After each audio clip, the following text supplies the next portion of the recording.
सब नाज़रीन को मेरा सलाम। आज लर्न करेंगे स्ट्रक्चर एलिमेंट्स के, यानी वो कंक्रीट से बने होते हैं, तो उस एलिमेंट के बारे में जानेंगे कि एक स्ट्रक्चर में कौन कौन से एलिमेंट पर मुश्तमिल होते हैं या कौन कौन से एलिमेंट एक स्ट्रक्चर में आते हैं। तो सिविल इंजीनियरिंग के हिसाब से सबसे important slab, beam, column, footing, wall, ये सारे स्ट्रक्चर एलिमेंट्स है। तो जानेंगे स्लेब के बारे में। स्लेब क्या है? स्लेब एक हॉरिजॉन्टल स्ट्रक्चर एलिमेंट है, यानी एक हॉरिजॉन्टल है ना, वर्टिकल नहीं है बिल्कुल। तो ये हॉरिजॉन्टल स्ट्रक्चर एलिमेंट है। किस चीज़ के लिए हम लोग बनाते हैं? ग्रेविटी लोड के लिए, यानी इस पे लोड लगता है।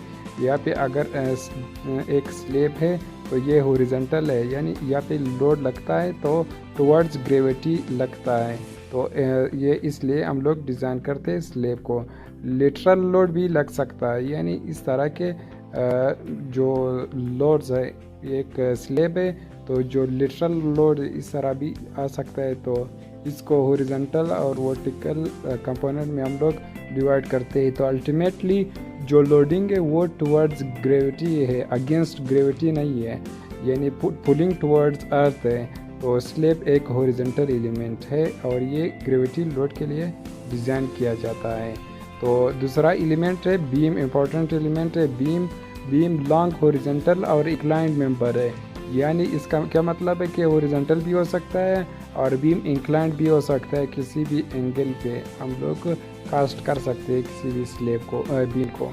तो बीम क्या है? हॉरिजॉन्टल या इंक्लाइंड मेंबर, स्ट्रक्चर मेंबर है। इसका विड्थ और डेप्थ, यानी फ़र्ज़ करें ये एक बीम है तो इसका जो बी है, बेथ और थिकनेस या एच, ये क्या है? या डेप्थ। ये मिनिमम यानी लिमिटेड होते हैं, यानी स्लेब की तरह नहीं होते। यानी स्लेब का तो एक बी अलग होगा और एच तो 6 इंच भी आता है, 9 इंच भी आता है। अमूमन जो यूज़ होता है वो 6 इंच ही होता है स्लेब। तो यानी यहाँ पे आप ये कंपेरिजन ना करें बीम और स्लेब का।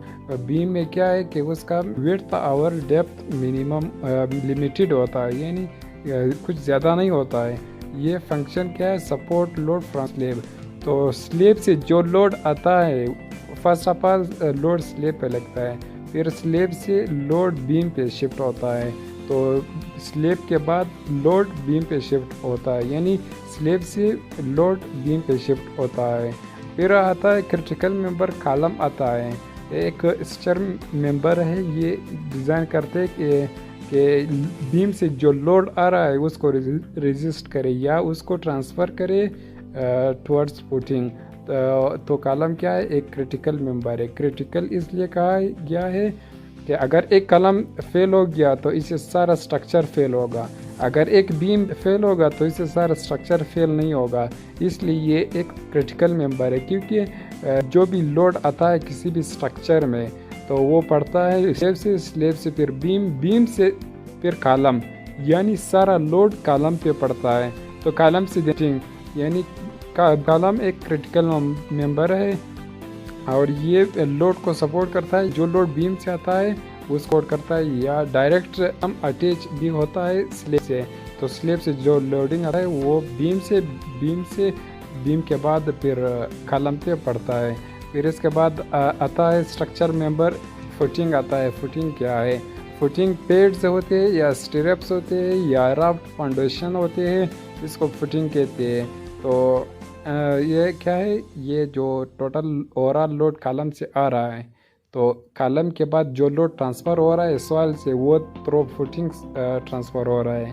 तो फुटिंग भी फिर भी मुख्तलिफ डायरेक्टली आती है और फिर वो सॉइल पे ट्रांसफ़र होती है। फुटिंग एक ख़ास फंक्शन ये है कि ये लोड को एक वाइडर एरिया पे स्प्रेड करता है।